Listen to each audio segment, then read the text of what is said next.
président bi Diomaye mi ngi foofu si vestiaire bi ak ñoom donc ci sûrement dañ nekk di def waxtaan par rapport à ça moo tax ñu daal di ñu indil tey le coach adjoint l'entraîneur adjoint moo ñëw pour mun a gérer actuellement le président de la République du Sénégal muy Bassirou Diomaye Diakhar Faye actuellement mu ngi ci vestiaire wu Lions yi di saafonte ak ñoom di leen motiver si li nga xamante ni moom lañ def ñu déglu conférence de presse daal di ñëwaat. Dans un instant on va essayer de recadrer. Malheureusement le coach ne peut pas venir.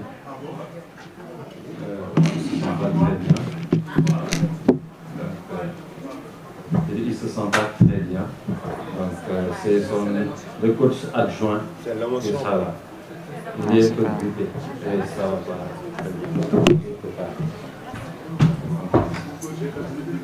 Alors, on va essayer de voir avec lui également quelqu'un qui va faire. Malheureusement, Teddy ne parle pas Wolof, sinon il devrait faire Wolof aussi.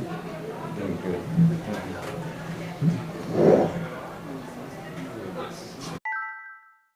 bro, on est que. Wow.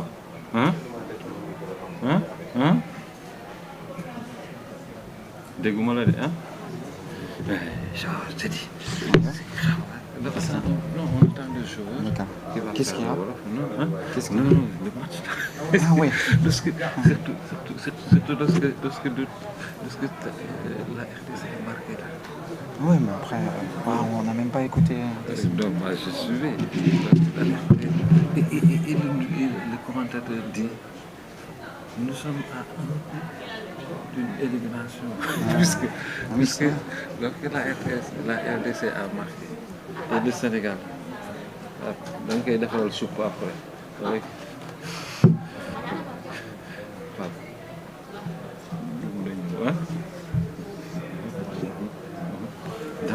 donc, tu t'imagines, le gars dit si la Mauritanie marque un but, c'est fini. Tu sais, tout le monde est au niveau de... Le gars, il est une fatigue là. Il fait partie de la com, donc il veut, comme en général, quand il vient, il faut qu'il parle au Wolof aussi. Ouais, je comprends. Donc, et c'est pas facile d'improviser quelqu'un qui va venir parler Wolof.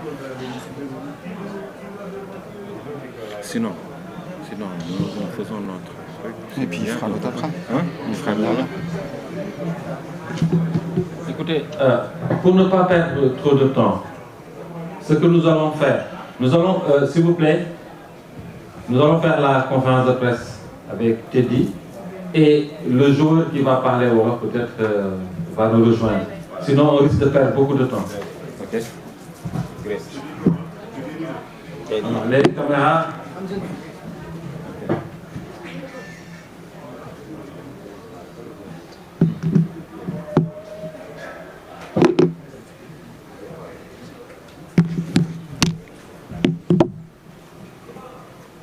Donc nous recevons Teddy Pellerin, qui est le coach adjoint de la sélection nationale du Sénégal. Nous aurons une dizaine de minutes pour cette conférence de presse d'après-match. Coach, mes félicitations pour cette belle histoire, qui est synonyme également de qualification au mondial. Et vous nous dites simplement quel enseignement tirer de ce match. Je dois appuyer là. Tout d'abord, oui, je pense que vous êtes tous surpris en l'absence du coach Papiao. Papiao, en fait, ça fait 24 heures qu'il est souffrant. Il avait encore de la fièvre ce matin, avant le match. Donc il a été pris en charge par notre staff médical pour pouvoir assumer sa fonction pendant le match. Mais il était encore fiévreux et j'avoue qu'il a, à l'image de l'équipe, il a été au bout de ses forces sur ce match et il est dans le vestiaire et il s'excuse de ne pas pouvoir se présenter devant vous. Mais voilà, lui aussi a donné le maximum pendant ce match-là. Mais là, il est vraiment très fatigué. Pour répondre à la question, c'est dans la continuité de ce qu'on fait actuellement sur ces dernières trêves internationales, c'est-à-dire de respecter un plan de jeu, d'avoir une forte possession, d'être très équilibré. On savait qu'il nous fallait qu'un point, mais au-delà de ce point, il était logique qu'on aille chercher la victoire pour se qualifier à l'image de notre parcours et pour respecter tout le peuple sénégalais et les nombreux spectateurs qui sont venus, les supporters qui sont venus nous encourager pendant tout ce match. Donc nous avons entamé ce match-là en cherchant qu'une chose, c'est la victoire. C'est chose faite, mais j'ai envie de dire que c'est surtout dans la continuité de ce qu'on fait actuellement. On montre également qu'on a la chance d'avoir un réservoir de joueurs, un nombre de joueurs très compétitifs. Moi, ça fait quand même maintenant plus de 10 ans que je suis en sélection. Statistiquement, c'est la période où nos joueurs jouent le plus. Donc s'ils jouent le plus, c'est qu'ils sont performants. Et on a la chance en fait de pouvoir mettre un joueur, changer les joueurs qui rentrent, permettre d'apporter aussi leur pierre à l'édifice, à la victoire. Donc on est dans la continuité de ce qu'on fait depuis quelques trêves internationales. Les questions à présent oui, Fallou, le micro.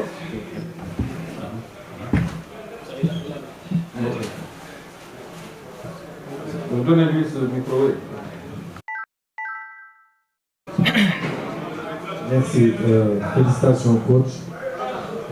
Pour la première période, nous avons senti une attaque, une équipe en attaque qui était frénétique. Il n'y avait pas assez de mouvement. Est-ce une option de l'entraîneur ou est-ce que c'est l'adversaire qui vous a poussé à jouer à 2 à l'heure?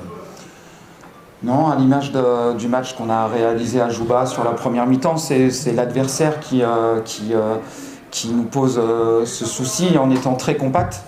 Et à nous d'être hyper patients dans ces cas-là, puisque l'objectif pour nous, c'est justement de travailler ce bloc en le faisant déplacer de droite à gauche pour qu'on puisse avoir des ouvertures à l'intérieur de ce bloc pour jouer.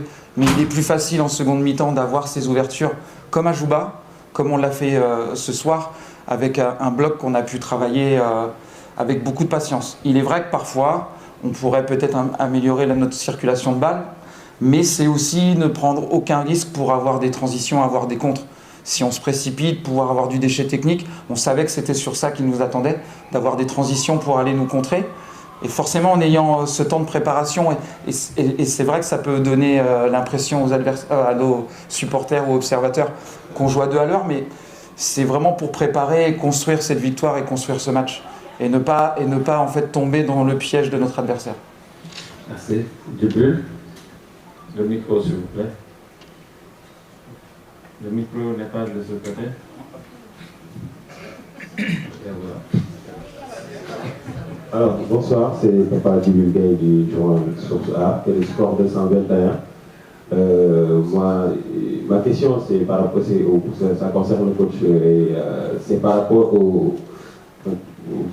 on vient de terminer ces phases éliminatoires de la Coupe du Monde, et déjà, quel bilan faites-vous de ce tournoi, sachant que dans 2 ou 3 mois maximum, nous allons partir à la CAN pour jouer pratiquement les premiers rôles.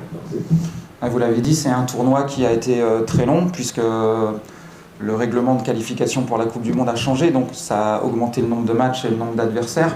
Il faut se souvenir qu'on a commencé la compétition des qualifications au mois de novembre 2023, donc ça fait déjà pas mal de temps. Donc c'est un long tournoi qui forcément fait qu'il y a eu un nombre de joueurs importants qui ont participé à cette qualification. Forcément, on finit ce tournoi sur 5 matchs et 5 victoires, qui nous a permis de passer de cette 3e place à cette première place qualificative à la Coupe du Monde pour une troisième fois consécutivement. C'est forcément engranger de la confiance.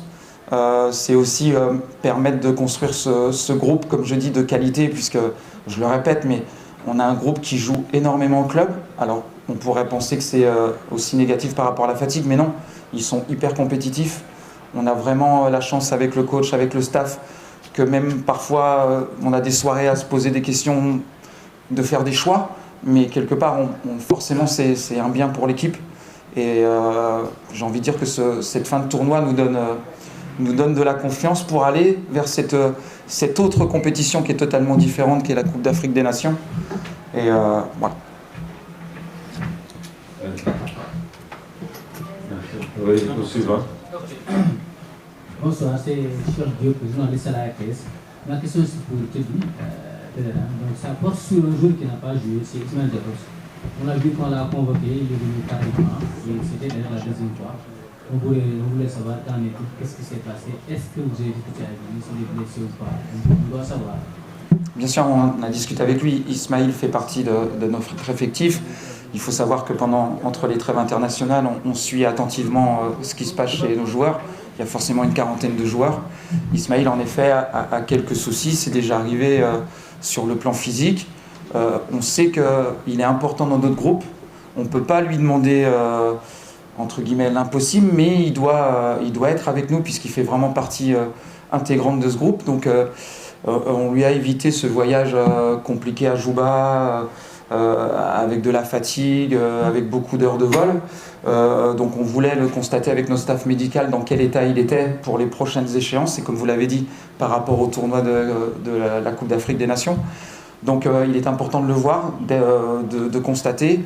En effet, il n'était pas à 100% pour pouvoir être sur la feuille de match, mais on était ravis de le retrouver, lui était ravi de retrouver la tanière et de pouvoir réfléchir comment l'aider, puisque on ne veut vraiment pas mettre en difficulté nos joueurs, et leur intégrité physique est hyper importante, puisque si ça se passe bien au club, ça se passera bien en sélection. Si par contre, malheureusement, on dépasse la ligne rouge et que physiquement, ils ne puissent pas enchaîner les matchs, ça va forcément impacter la sélection et l'équipe. Donc à nous d'être vigilants sur ça, que ce soit Ismaël Jakobs ou un autre. Mais c'était important pour nous qu'il soit ici à Dakar, c'était important pour lui de nous rejoindre, c'était très important pour lui de nous rejoindre. Donc on a pu en effet faire un bilan avec le staff médical, pouvoir faire le maximum sur ces quelques jours pour l'aider à être au maximum sur les semaines qui viennent, puisque ça va vite revenir avec le mois de novembre, puis après la préparation de la Coupe d'Afrique des Nations. Si nous prenons la toute dernière question avec le coach avant d'enchaîner avec des joueurs. Oui, Sorna. Bonsoir coach, bonsoir alors moi ma question, je pense que comme vous l'avez dit tout à l'heure, vous avez fait 10 ans donc, en sélection, et je sais que les techniciens n'aiment pas parler individuellement des joueurs, mais je voudrais juste que vous nous disiez quelque chose sur le cas Sadio Mané, parce qu'il y a eu cas Sadio Mané avec les supporters. On a beaucoup entendu donc, sur les réseaux sociaux, Sadio Mané n'est plus en forme. Aujourd'hui, je pense qu'il a montré une autre facette, le Sadio Mané qu'on connaît. Aujourd'hui, qu'est-ce que vous avez à dire par rapport à ces supporters pour les rassurer sur les performances de Sadio Mané? Merci. Je pense que Sadio l'a fait tout seul ce soir, de rassurer tout le monde par rapport à ses performances sportives. Bon, moi je suis vraiment pas très réseaux sociaux, donc je vous avoue que je suis un peu loin de tout ça. Je suis désolé, mais par contre, moi je vis à l'intérieur de la tanière depuis 10 ans, je sais ce que Sadio a apporté à cette équipe nationale, je sais ce qu'il a apporté à son pays, je sais encore ce qu'il apporte à l'intérieur du vestiaire, je connais son professionnalisme, je connais son amour au pays, je vois ce qu'il fait à l'entraînement. Sadio est hyper important pour nous et hyper important pour le groupe. Et je pense que voilà, la réussite, elle revient à tous sur cette qualification, parce que là encore, comme je le dis, c'est dans la continuité de ce qu'on a fait sur cette performance collective. Maintenant, Sadio n'a pas besoin de répondre. Voilà, Sadio Mané, j'ai pas besoin de louer ses qualités et tout ce qu'il a fait pour cette sélection. Donc Sadio est très important pour nous, on est très heureux de l'avoir, il est très heureux de vivre avec nous dans la tanière. Et on a la chance d'avoir un groupe qui vit... c'est facile à dire quand on gagne, mais très bien, mais on a la chance d'avoir des hommes avec des qualités humaines vraiment très fortes à l'intérieur de ce groupe. Merci. Nous allons enchaîner avec Crépin, qui va faire la partie Wolof, et ensuite nous terminons avec le capitaine Eric Koulibaly. Crépin va répondre à vos questions en Wolof, s'il vous plaît. En Wolof. Non, tu veux partir ou tu veux... Non, il reste.